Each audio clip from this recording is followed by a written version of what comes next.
어느 날 아침이었습니다. 시장이 정말 엄청난 소식으로 시작했는데 하루가 끝날 때쯤엔 완전 혼란에 빠져버렸죠. 다들 와, 이제 파티다 하고 있었는데 대체 무슨 일이 있었던 걸까요? 자, 한번 들여다볼까요? AI의 심장이라고 할 수 있는 엔비디아가 있잖아요. 시장 예상을 그냥 훌쩍 뛰어넘는 말 그대로 어닝 서프라이즈를 터뜨렸습니다. 당연히 모두가 와, 이제 시장 날아가겠구나 확신했죠. 그런데 결과는요, 정말 충격적이었습니다. S&P 500 지수가 무려 1.6%나 하락하면서 장을 마감한 거예요. 아니, 이렇게 좋은 소식이 나왔는데도 말이죠. 기술주 중심인 나스닥은 상황이 더 심각했습니다. 2.2%나 폭락했으니까요. 기술 섹터가 얼마나 큰 타격을 입었는지 바로 보여주는 수치죠. 그리고 진짜 제일 놀라운 건요.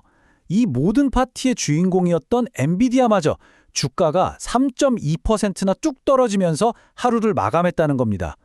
와, 이건 정말 믿기 힘든 반전이죠. 아니, 실적은 역대급으로 잘 나왔는데 주가랑 시장은 왜 폭락했을까요? 오늘 이 이야기에서 이 미스터리를 하나씩 한번 파헤쳐 보겠습니다. 자, 먼저 알아야 할 게 있어요. 이날 마감 지수만 봐서는 그날 시장이 얼마나 정신없었는지 다 알 수가 없어요. 하루 종일 시장이 그냥 롤러코스터를 탔거든요. 이날 시장이 보여준 움직임을 전문 용어로 휩소라고 하는데요. 장 초반에는 보시는 것처럼 1.5% 가까이 확 올랐다가 갑자기 어마어마한 매도세가 쏟아지면서 결국엔 큰 폭으로 하락 마감했죠. 투자자들 입장에서는 정말 정신을 차릴 수가 없는 그런 움직임이었습니다. 자, 그럼 도대체 왜 이런 일이 벌어졌을까? 첫 번째 이유부터 살펴볼게요. 바로 AI 붐에 대한 불안감. 그러니까 일종의 AI 숙취 현상 때문입니다. 지금 보시는 이 말이 핵심을 딱 짚고 있어요. 그러니까 엔비디아는 AI 골드러시 시대에 곡괭이를 팔아서 돈을 잘 벌고 있죠. 그런데 문제는 정작 금을 캐야 하는 광부들, 그러니까 빅테크 기업들이 아직 확실한 수익 모델도 없는데 너무 많은 돈을 쏟아붓고 있는 거 아니냐, 이런 근본적인 걱정이 시장에 확 퍼진 겁니다. 그리고 이 두려움은 엔비디아 하나에만 머물지 않았어요. 보시는 것처럼 AMD, 마이크론, 오라클, AI 생태계 전체로 그냥 순식간에 번져나가면서 다 같이 폭락하는 모습을 보였죠. 자, 이제 미스터리의 두 번째 층으로 가볼까요?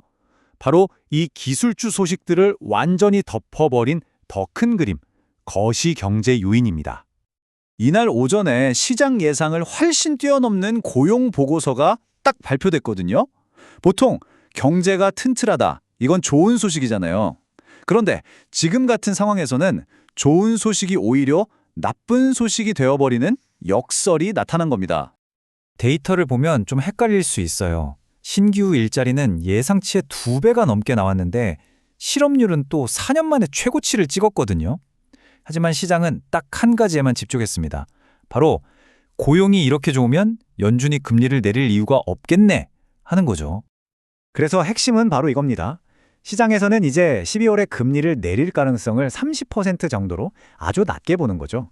고금리가 더 오래 갈 거라는 전망, 이건 특히 성장주 중심의 주식시장에는 정말 큰 부담이거든요.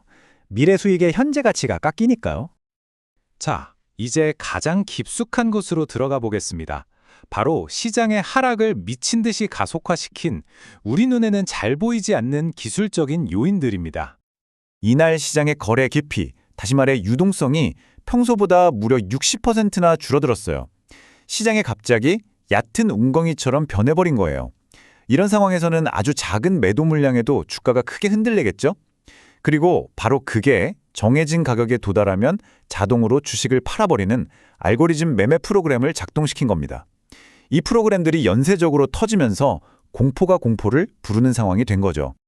이 숫자 9, 이게 당시 시장의 심리를 아주 적나라하게 보여줍니다. CNN 공포와 탐욕 지수가 극도의 공포 단계인 9까지 뚝 떨어졌는데 이건 지난 4월 이후 가장 낮은 수치였어요.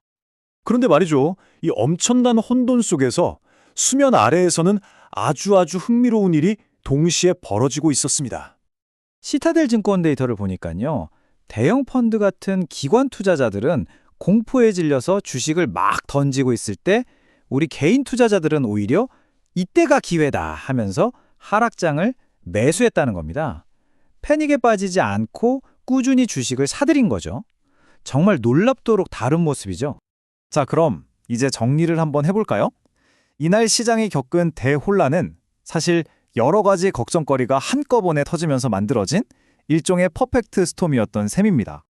AI 붐이 혹시 거품은 아닐까 하는 의심, 연준이 계속 고금리를 유지할 거라는 걱정, 주식 가치가 너무 비싼 거 아니냐는 부담감, 그리고 경기가 둔화될지 모른다는 신호들, 마지막으로 시장이 너무 소수의 기술주에만 의존하고 있다는 불안감까지 이 모든 걱정들이 바로 그날 한꺼번에 투자자들의 어깨를 짓누른 겁니다.